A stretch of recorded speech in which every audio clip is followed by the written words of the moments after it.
December in Oxford has a way of seeming older than the rest of the year, as though the centuries press a little closer in the cold. That night, the mist lay low along the High, veiling the street lamps so they glowed like gaslight. The frost gave the pavements a faint silvering, a thin sheet of glass no one dared to name aloud. I walked past Magdalen Tower just before midnight, my breath hanging in the air like an unanswered question. Somewhere above me the carillon rehearsed its hesitant phrases for Christmas Eve. The bells came unevenly, as though the players' fingers were stiff with the chill. The sound slid along the fog, soft and a little uncertain, and I thought of the hymnals in the chapel, the pages worn thin where the notes most often faltered. By the cloisters a figure leaned against the stone as if it were the only thing holding him upright. A long coat, collar turned high, and a hat pulled low. He was invisible to most, a shade in the corner of the night, but not to me. He was watching the tower, though not with reverence, more like someone measuring the chimes against some private clock. We did not speak. I passed, and he shifted, enough for me to note the right hand gloved, the left bare. Odd, given the cold. His head inclined slightly as I went by, but the gesture was more reflex than greeting. The bells fell silent before I reached the bridge. The air seemed emptier without them, as though something had been left unsaid. Later, in a narrow pub on Holywell, I sat alone in a corner, the pint half gone before I noticed. My crossword lay open, the pen poised above a clue I should have known at once. Silent Night. 3 across. But the letters already in the grid suggested something else entirely, an arrangement I could not reconcile. Perhaps an error earlier on, though I dislike admitting to such things. I left it unfinished, watching the way the pub's ceiling caught the lamplight in shallow golden pools. When I stepped out, the streets were quieter still. The mist had thickened, even the cobbles beneath my feet seemed muffled. Somewhere far behind me a gate creaked shut. It was only in the morning I heard what had happened. The porter had found him, Doctor. Adrian Callow, Fellow of Magdalen, slumped in the Fellow's garden. They said his scarf had fallen loose, one end trailing into the frost-whitened grass. No sign of struggle, no footprints but his own, leading in, never out. I thought again of the solitary figure by the cloisters, the gloved hand and the bare one, and of the misaligned clue in my crossword, the way Silent Night had refused to fit where it was meant to. Some things announce themselves only in retrospect, a hesitation in the bells, a man lingering where he had no reason to be, a word resisting its place in a grid. Oxford keeps its secrets well, especially in December. It was Lewis who brought the letter. We were in my office, the radiator giving out more complaint than heat, the light from the single window diluted by another day of stubborn fog. He laid it on the desk without ceremony, an envelope yellowing at the edges, the handwriting careful but hurried, a combination I've always mistrusted. Addressed only to M, the stamp had never been affixed. The flap was unsealed, as though the writer had stopped short of a final commitment. Inside, a single page, the ink blotted once in the margin. I read it twice before I looked up. Before Christmas is upon us, there is something I must tell you. The words ended there. No signature. Lewis watched me as I placed it back in the envelope. He said the porter found it in Callow's study, tucked beneath a stack of correspondence that had been opened and answered in the ordinary way. This one was not ordinary. We went to Magdalen after lunch, the air sharp enough to sting the throat. Callow's rooms were on the second floor, reached by a stair that groaned beneath us. Inside, the smell was unmistakable. Dust, paper, and a faint trace of whatever brand of pipe tobacco he'd favoured. The curtains were drawn halfway, letting in a thin wedge of winter light. On the desk, an unfinished crossword, the clues in ink until the answers grew uncertain, at which point he'd switched to pencil. I noticed the crossings. Several wrong, one obviously so, which meant he'd have known it too. A deliberate mistake then, or a half-hearted attempt at concealment. I've seen both. Beside it lay a worn copy of George Herbert's poems, the spine cracked in several places. A ribbon frayed to silk marked the poem Virtue. I opened to it. Sweet day, so cool, so calm, so bright. The second stanza had been underlined in faint pencil. The dew shall weep thy fall tonight. The desk's other contents told less. Bills, lecture notes, an empty inkwell. But in the wastepaper basket was something that caught me, a train ticket to York, the date of travel 2 days before his death, neatly torn in half. The journey had been planned and cancelled, the reason as absent as the journey itself.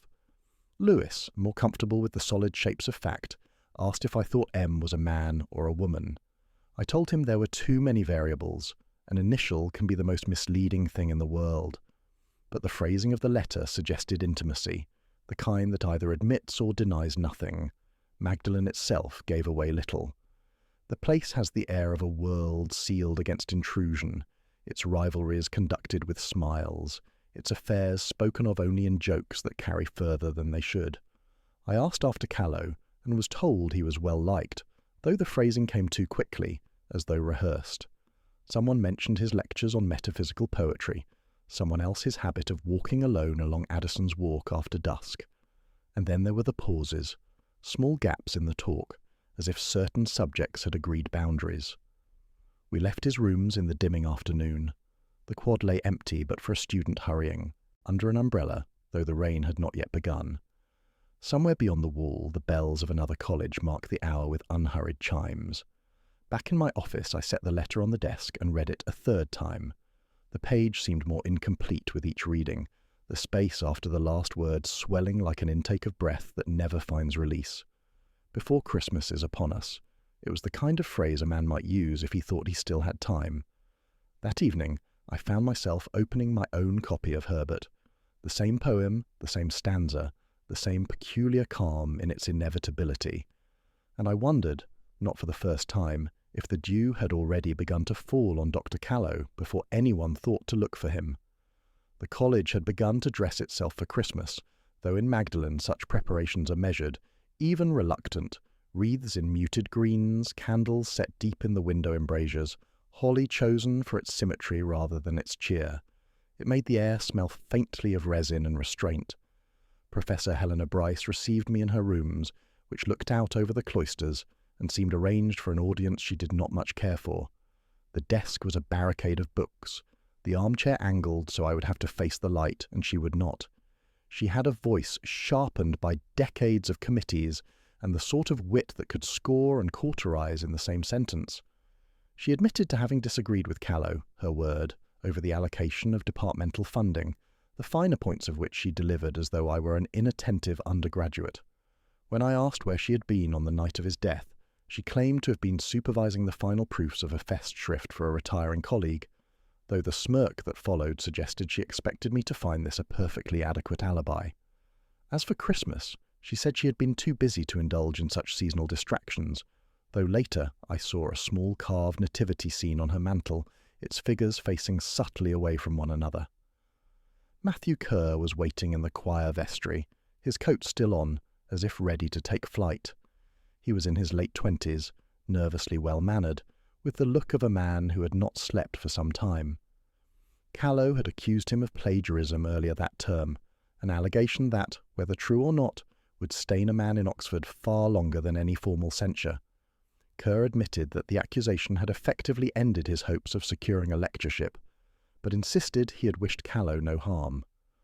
On the night in question, he claimed to have been escorting his ward, a chorister, home after rehearsal, lingering in the high street to watch the shopkeepers string up their lights. When I mentioned that Professor Bryce had said the choristers were dismissed early that evening due to frost making the walkways treacherous, he frowned, then said he must have misremembered. I made no comment. Margaret Rainsford, the college librarian, occupied a small office that smelt of paper, warmed by old radiators. She was a woman of middle years with the sort of measured speech that can seem either deliberate or rehearsed.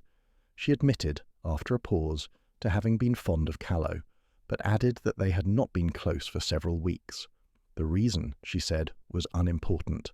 I suspected she meant it was too important to tell me. On the evening of his death, she claimed to have been in the senior common room, preparing the Christmas display. Illuminated manuscripts open to seasonal passages, a small fir tree decorated with ribbon. When I told her Kerr had said the library was locked that night, she corrected me gently, saying it had been opened for the benefit of those preparing end-of-term papers. Each spoke of Christmas in their own fashion, and each account jarred faintly against the others. Bryce's dismissal of festivities sat oddly with the nativity in her rooms.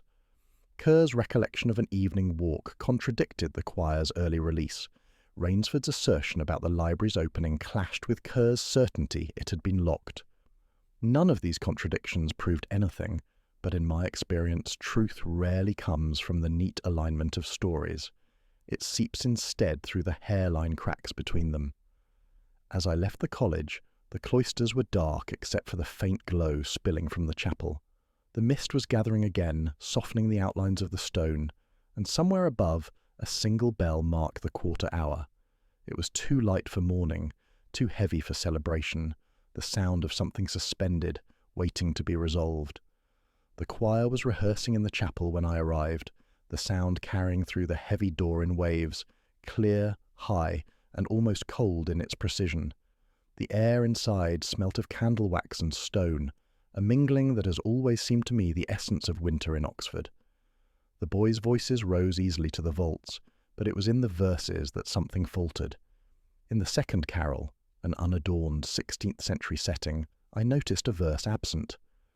The space where it should have been was bridged neatly by the organ, so that only someone who knew the text by heart might have marked its absence. I did. It was the verse that dwelt on night's vigilance, the watch kept until dawn. The choirmaster made no comment, and the rehearsal moved on. My mind, however, lingered there, on the missing lines and their deliberate excision. That evening I was invited to high table. I've never been entirely at ease in those rooms. The rituals, the Latin graces, the procession of dishes borne in on the hush of college servants. The candles threw long, soft shadows along the portraits of long-dead fellows, their eyes catching the light like a trick of varnish. Wine came steadily, poured without asking, and conversation moved in quiet tides from scholarship to gossip. It was in the easy middle of them, meal, that I caught it, a remark, half laughed, from a lecturer of mathematics to his neighbour. Something about Callow and his odd little excursions into the archives after midnight. The tone suggested harmless eccentricity, the sort of anecdote one shares over a decanter. But in my experience, such habits are rarely without consequence. I asked casually what Callow might have been looking for at such hours. The answer was a shrug, then a murmured something about church inventories and the cataloguing of medieval manuscripts. But the speaker's eyes slid away before the sentence was finished, as though they had touched a subject they'd rather have left unsaid. After supper, I lingered in the quad. The night was clear for once, the frost hardening into a glassy sheen over the flagstones. A pale moon pressed its cold light against the walls, making the shadows deeper still. I had no plan to go anywhere in particular, but my steps took me past the library, its mullioned windows dark except for a faint glow at the far end. It was there I saw it, a shadow moving with care, pausing between the stacks. Too tall for a student, the motion too deliberate to be someone lost in thought. A figure slipped deeper into the building, leaving only the outline of movement against the lamplight. The door at the side was ajar, the old brass key still in its lock. I stood for a moment listening. The college was quiet in that way peculiar to December, when term is nearly done, and the echo of footsteps carries unnaturally far. Somewhere distant, a bell from another tower chimed the half-hour. I thought of the missing verse in the carol, the one about keeping watch through the night, and wondered who in Magdalen was keeping their own vigil, and for what reason. I did not follow the shadow. Sometimes the better part of investigation is knowing when not to disturb what you've only just begun to glimpse. I closed the door gently, leaving the key where it hung, and stepped back into the stillness of the quad. Behind me, the faint glow in the library dimmed, then went out entirely. The library, in daylight, carried none of the furtive stillness I'd felt that night. Instead, it breathed its usual scent, paper dried by old radiators, bindings cracked just enough to speak when opened. The frost outside made the glass panes mist over in small clouds where the warmth met the cold. Margaret Rainsford was at her desk, her glasses low on her nose, the day's returns stacked in neat, uncomplaining towers. I asked for the register of the archives Callow had been so fond of visiting. She hesitated, then fetched a shallow box from one of the locked cupboards, the sort that opens with a whisper rather than a click. Inside, parish registers, letters, minute books, and at the bottom a stack of photographs, their edges curling with age. It was one of these that caught me, a formal college photograph from the mid-1970s, the kind where everyone arranges their bodies into correct postures while their faces betray them. The quad behind was bare of leaves, a winter light flattening the colours to muted tones. Callow was there, younger by decades but still recognisable, the same slant to the shoulders, the same mild wariness in the eyes. Beside him stood a woman I did not know. She wore her scarf loose at the throat, her smile almost reluctant. There was something about her presence that unsettled the balance of the group, as though she did not entirely belong among them. I turned the photograph over. The handwriting on the back was small, deliberate. To A from E in another life. The letters had bled slightly into the paper, the ink browned with time. I asked Rainsford who the woman might be. She adjusted her glasses, studied the picture, and said she could not be certain. A visiting scholar, perhaps. Someone's spouse. The tone was too quick, the dismissal too smooth. She returned to her papers with the careful economy of movement that often means the conversation is over. I left the photograph on her desk, but not before committing the face to memory. Later that afternoon I visited Professor Bryce. Her rooms were much as before. Desk barricaded with books, light falling in just the way she liked it. While she spoke of some unrelated matter, my gaze moved over the walls. Among the portraits and prints, half-shadowed near the bookcase, hung a faded study of a woman in profile. The colours had slipped towards sepia, but the line of the jaw, the curve of the mouth, they were the same as in the photograph. I said nothing. Bryce noticed my attention and remarked, almost offhand, that it was an old piece, the artist long forgotten. Her eyes, however, remained on me a second longer than necessary, as if measuring how far I might press. I didn't. The inscription on the photograph stayed with me as I walked back through the quad. To A from E in another life. Not a dedication one makes lightly. The use of initials spoke of intimacy tempered by caution, and the phrase in another life had the weight of something both mourned and preserved. In the fading light, the frost had begun to glitter again, thin and brittle as old glass. Somewhere close by, the choir rehearsed in the chapel. This time the missing verse returned, though sung with a slight hesitation, as if uncertain of its welcome. I found myself thinking of that line in Herbert, "The dew shall weep thy fall tonight," and I wondered whether Callow, standing all those years ago beside the woman in the scarf, had already begun to suspect that another life was the one he could never return to. It was Lewis who went north, the envelope with the torn ticket in his coat pocket. York in December is a different kind of cold, the kind that seeps into the bones of the minster and holds there. He came back with the smell of train smoke still on him, and a notebook speckled with the faint brown ring of a hurried coffee. The ticket, as we'd guessed, had been purchased in the name of A. Cole, just close enough to Callow to make one think of coincidence, but deliberate enough to suspect otherwise. At the hotel, a neat Georgian on a quiet street, the register showed the booking plainly. Mr. A. Cole, 2 nights, single room, no breakfast. The handwriting was Callow's, though the entry was in advance, written 2 weeks before his death. The receptionist, who spoke with the careful tone of someone recalling events for official purposes, remembered that the guest never arrived. No bags were left, no message sent. The room had stood empty until the booking expired. She could offer nothing further except a vague recollection that he had requested a room facing the courtyard, away from the street noise, a preference for quiet or privacy. On the walk back from the station, Lewis had tried to imagine what might have drawn Callow there. A meeting, perhaps, with someone whose name was not to be recorded in an Oxford porter's book. The thought followed him all the way to the platform, and it was still with him when the train pulled into Oxford under a low sky. When he told me, I considered the simplest explanation, that the murder had been to prevent a meeting in York, a conversation that might have altered the careful balances of Magdalen. But the simplicity was the problem. In Oxford, nothing of consequence is ever that direct. That night I found myself in one of the smaller pubs near Holywell, the sort where the walls still bear the varnish of decades past, and the fire has a habit of burning too low. The barman knew me by sight, if not by name, and while drawing a pint remarked that he'd seen 2 of my old dons in here a few nights before. I let him go on. They'd been arguing, not loudly, but with the focus of two men unwilling to yield even on a matter that neither could entirely prove. Latin verse, he said. Something about a mistranslation in a 17th century text, and whether a certain line ought to read vigilat or vigilis. He didn't know their names, but described one as tall, wiry, with a narrow scarf, the other broader, with hair greying at the edges. The timing placed them in Oxford the very night Callow should have been in York. If one of them was Callow, and the description was not impossible, then his absence from the train had been deliberate. The York booking might have been intended to mislead someone, though whether me, his colleagues, or the person he was meant to meet was harder to say. I told Lewis nothing of the barman's story just yet.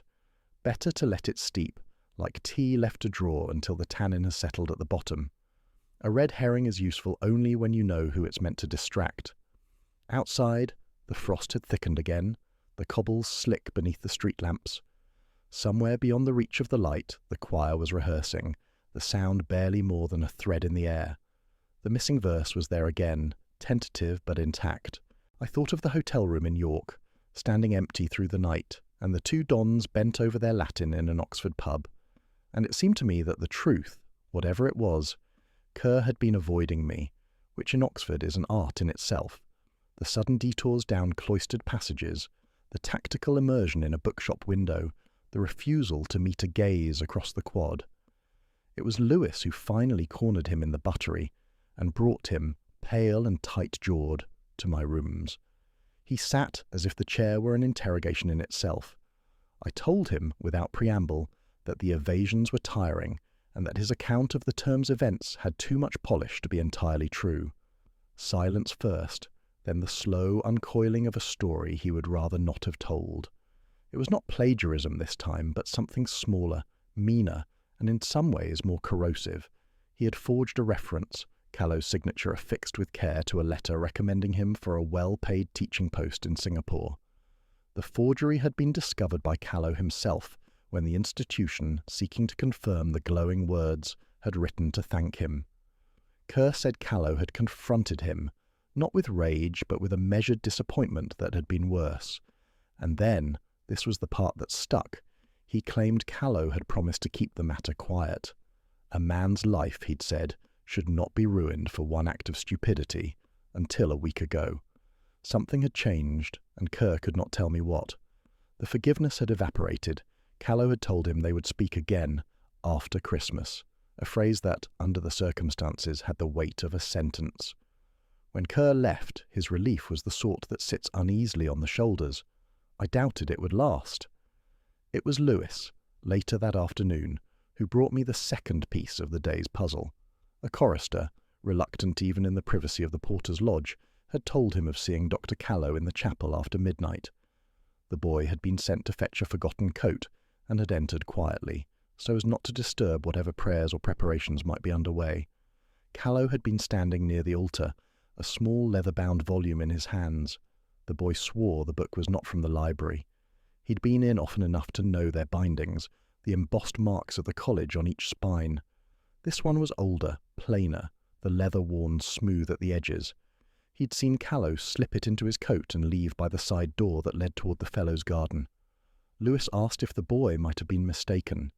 He shook his head, said he remembered the way Callow glanced over his shoulder before disappearing into the darkness. Not fear exactly, but the habit of a man who suspects he is not entirely alone. I walked to the chapel myself that evening, the air raw with frost.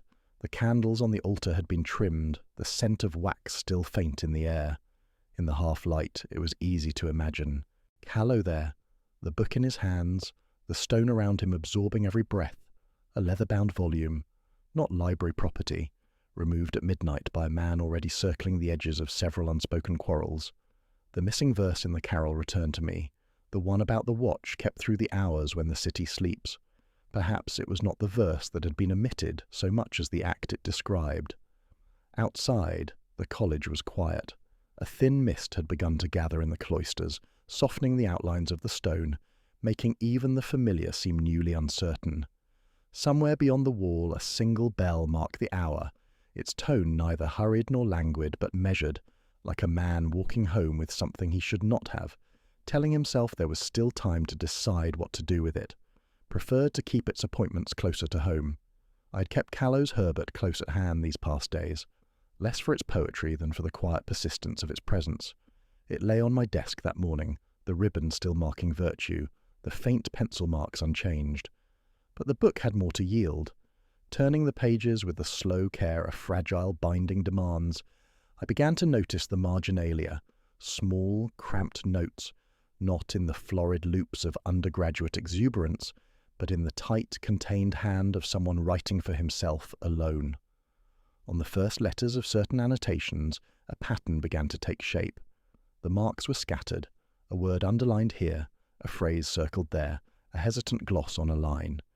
The initials spelled nothing at first, until I traced them across several poems, and then it was there, E-L-E-A-N-O-R.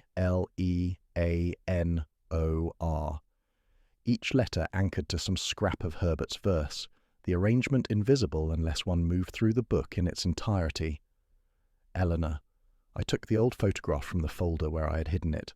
The woman beside Callow, scarf loose at the throat, smile measured, carried the same air I had felt in the margins of the book, the suggestion of something kept deliberately apart from the world, yet unwilling to vanish entirely. Helena Bryce was not easy to find that afternoon. I waited outside her lecture, the cold stone leaching through my coat.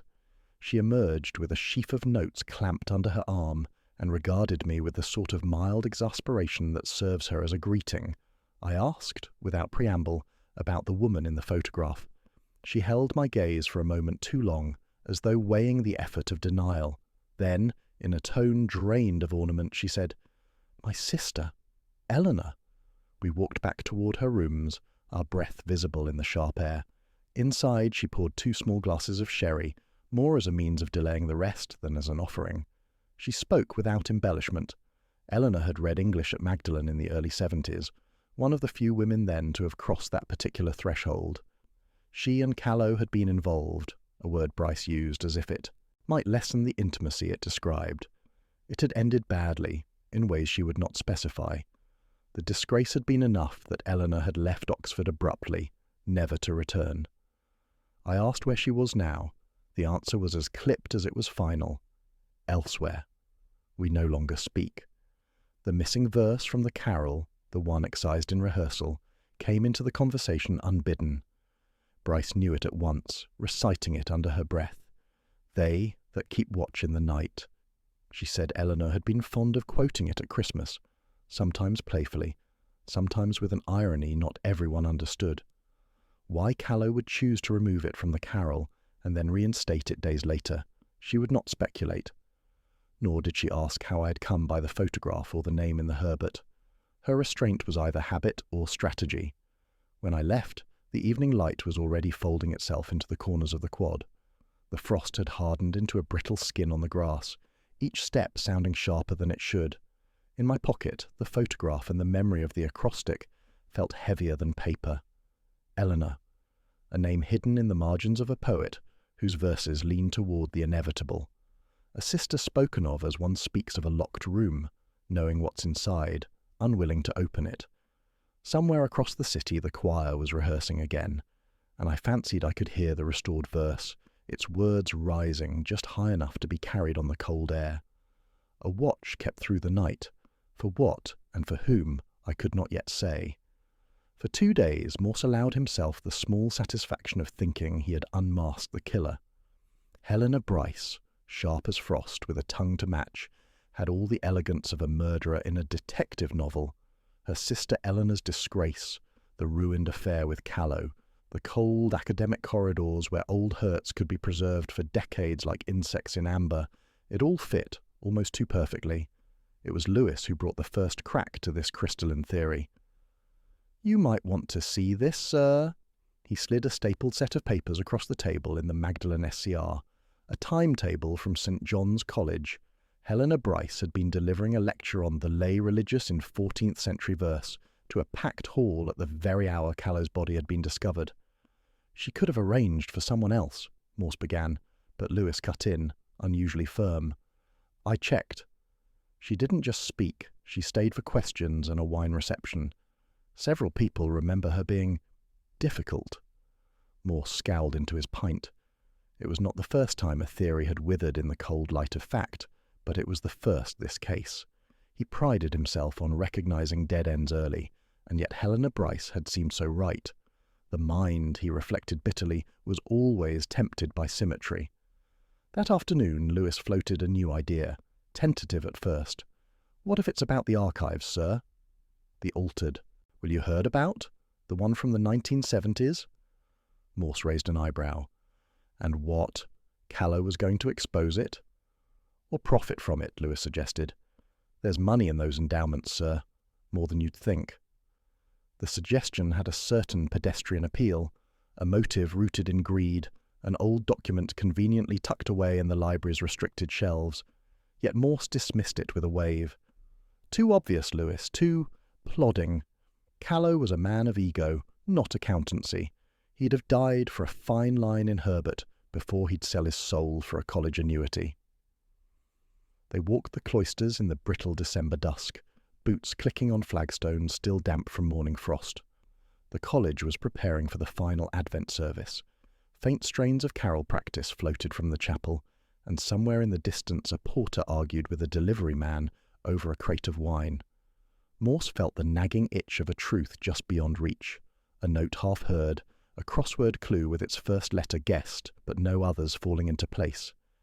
He thought of Eleanor Bryce again, the young woman in the photograph, the marginal acrostic in Herbert's poems, the missing verse from the carol. The dead, he thought, have a way of leaving their shape in the living, like frost patterns on glass. Later, in his rooms, he poured himself a measure of single malt and spread the evidence across his desk, the photograph, the cancelled ticket to York, the letter to M, the scribbled notes in the poetry book. They formed no clear picture, only fragments, each with its own gravity, pulling in different directions. A misstep, then, but not the last. And somewhere, in the deep quiet of Magdalen's stone heart, Morse was certain someone was watching to see if he took another. The winter sky above Magdalen was a pale, reluctant blue, as though Oxford itself had grown weary of the term's closing days. Morse and Lewis crossed the quad toward the library, their breath misting in the cold. The interviews had been long, the notes messy, the theories plentiful and unsatisfactory. Margaret Rainsford waited for them at the entrance, arms folded against the wind. She had agreed to a few final clarifications, with an air of polite resignation. Inside, the library smelled faintly of polish and old vellum. Morse took the same chair he had the first day they spoke. Margaret sat opposite, hands folded neatly in her lap. "I've been through the borrowing records again," she began, "and I still find no trace of the book you mentioned, the Herbert volume that might have gone missing." Morse said nothing, leafing idly through his notes. "Odd, isn't it?" he murmured. "How such things vanish without so much as a paper trail. Truth never grows old, they say." Margaret's eyes flickered. Not surprise exactly, but the momentary tightening of someone hearing a tune from long ago. "Indeed," she replied. "Truth never grows old?" Lewis, pen poised, didn't catch the tremor in her voice. But Morse did. He had heard those words before, in that exact misquotation. Not in Herbert's collected works, but in Callow's study spoken by the man himself. Herbert had written, "Truth never grows stale." Stale, not old. A meticulous librarian like Margaret would know that, unless she were quoting someone. Morse closed his notebook, leaning forward just enough to breach the polite distance between them. "Where were you the night before Callow died?" Margaret blinked. "At home. I'd been unwell. You'll find the college nurse's record." "Yes," Morse said softly, "I have. But you see, I don't think your illness kept you in bed. I think you met with Callow. You knew about the Herbert book he'd taken from the archives, and you knew why. It wasn't just a sentimental theft, was it?" Her composure thinned. "It was not stolen. He was returning it to me. It had been Eleanor's." Lewis glanced up. "Eleanor Bryce?" Margaret hesitated, then nodded. "Eleanor was my closest friend when we were young, far closer than Helena ever knew. She entrusted that book to me after she left Oxford. Callow persuaded me to give it back to him a month ago. He said he wanted to make amends." Morse's voice was almost gentle. "And then?" Margaret's hands tightened. "Then I discovered what he meant by amends. He was preparing to publish a memoir, with letters Eleanor wrote him. Personal letters. He meant to make her shame public again. She has been dead 20 years, and still he could not let her rest. The silence between them was filled by the ticking of the library clock. I asked him to destroy them, she continued, and he refused. Said history demanded the truth. But truth? She faltered, then met Morse's gaze. Truth can be a weapon, and I would not let him use it. Lewis shifted, half reaching for his notebook again, but Morse raised a hand to stop him. Margaret, he said quietly, I don't believe you intended murder.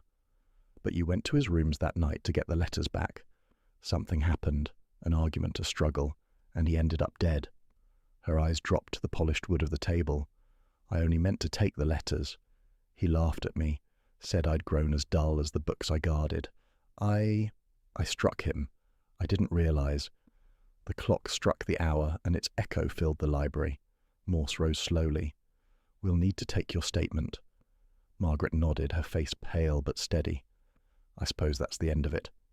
Outside, the wind had freshened, scattering the last brown leaves across the quad. Morse lingered on the threshold, staring up at the chapel spire. A slip of the tongue, he thought, was sometimes more telling than any confession. The frost had thickened into glass by the time Morse reached the Fellows' garden. Even in daylight it was a place of long shadows, the ancient yews bending inward, as though conspiring to muffle the world beyond. He stood where the gravel path narrowed toward the iron gate, picturing Callow's final steps. The footprints would have been faint, quickly swallowed by the night's frost. But someone had been here with him, someone who knew he would be here. The missing leather-bound volume was still in his mind. Eleanor's diary. Not a college property, not a rare manuscript, just an intimate relic tucked away for decades between the library's less visited shelves. A book with no catalogue card, no borrowing slip, something hidden in plain sight. Callow, ever the romantic in Morse's estimation, had kept it safe all these years. And then, perhaps driven by Christmas sentiment or guilt, or a longing that had never fully left him, he had decided to give it back. To Eleanor herself. On Christmas Eve. It was an appointment Margaret Rainsford could not have ignored. She would have known the diary's history. She would have seen the marginal notes in Herbert's verse, the dates, the old college photographs. She might even have pieced together Eleanor's quiet exile. And perhaps, yes, she had seen Callow in a way the rest had not. Affection shading into something deeper, a constancy she mistook for a claim. Morse imagined her waiting here, the air so cold it burned the lungs, the distant sound of the choir rehearsing carols in the chapel.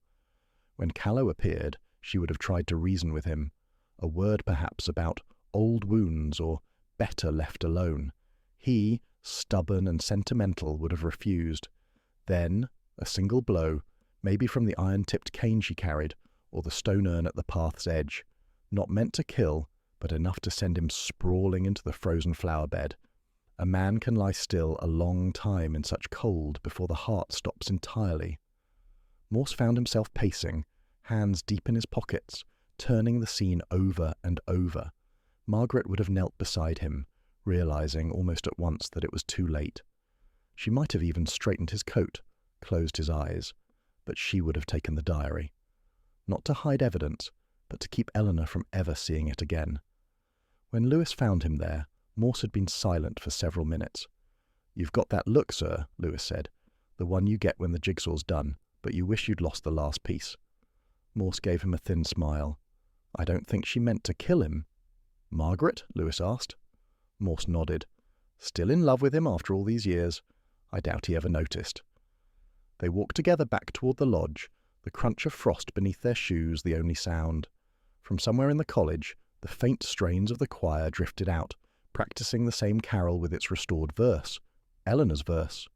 The words came to Morse without effort, though he could not recall when he had last sung them. Inside the porter's lodge, the air felt close after the cold. Margaret sat in the corner chair, her hands folded in her lap. She looked up at them, her eyes unreadable, but there was a calm about her, the calm of someone who has made her choice, and will not unsay it. "I suppose you've worked it out," she said quietly. "I suppose I have," Morse replied, almost gently. He glanced at the leather-bound volume resting on the table beside her. The diary. The worn edges spoke of years of being opened, closed, and opened again. Margaret reached out, laying her fingers on its cover as though it were a sleeping child. "It wasn't meant to happen," she said. "I only wanted him to think, to remember that some of us stayed." Morse didn't speak. He simply waited, letting the silence settle, letting her decide how much more she would tell. Outside, the bells began to toll for evensong, the sound deep and slow, each note rolling into the next like the breath of the city itself. The frost had sharpened overnight, glassing the stones of the cloister in a treacherous sheen. It was just after 5 when the bells began to toll from Magdalen's tower, each strike carrying in the brittle air with an almost metallic clarity. A few stragglers paused under the archway to listen, collars turned high, breath silvering the dark. Margaret Rainsford stood by the north gate with Lewis at her side. There was no struggle. She had asked only for a moment to look back at the chapel. Morse watched from a distance as she did so, her face unreadable, before she stepped into the waiting car. The door closed with a soft, irrevocable sound. In the chapel, the choir had begun its Christmas Eve service. The nave was lit only by candles, and their flames wavered as the boys' voices rose, clear but tinged with something mournful, as if the music itself understood what the night had cost. The missing verse, restored now, unfurled in the cold air, the same words Eleanor Bryce had once whispered to Callow in some long-vanished December. Morse lingered in the shadows until the hymn faded, then crossed the quadrangle alone. He passed under the bare boughs of the Fellows' garden, where the snow lay thin as parchment over the grass. Here was where it had ended, a quarrel not meant to be fatal, words that had turned sharp in the dark, a hand striking in anger or despair, and the slow, silent work of the frost doing the rest. By the time he reached his flat in Jericho, the night had deepened into stillness. He poured himself a measure of scotch and set a record on the turntable, an old LP of Herbert's poetry set to music, the strings and voices threaded with winter's quiet. The words came in that steady, measured rhythm. Truth never grows stale. He sat at his desk. The crossword from that first evening, the night the porter had called about the body in the cloister, still lay unfinished under his hand. Only one clue remained: reunion. 7. His pencil hovered for a moment, then filled in the letters, neat and deliberate. The word stared back at him, oddly luminous in the lamplight. A puzzle solved, yet also a reminder of what had not been solved at all. The meeting that never happened, the love that had once been enough to change a life but not enough to survive it. Somewhere, perhaps in a small house in York or beyond, Eleanor would hear of Callow's death. Whether she would think of it as an ending, or simply another silence, Morse could not guess. He closed the paper, set down his pencil, and let the music run its course. Outside, the bells tolled midnight, and the sound rolled out over Oxford's spires, past the frozen gardens and shuttered windows, out into the night beyond. When the record ended, Morse did not rise to change it. The silence that followed seemed to belong to the city itself, a silence deep enough to hold everything that had been said and all that would remain unsaid,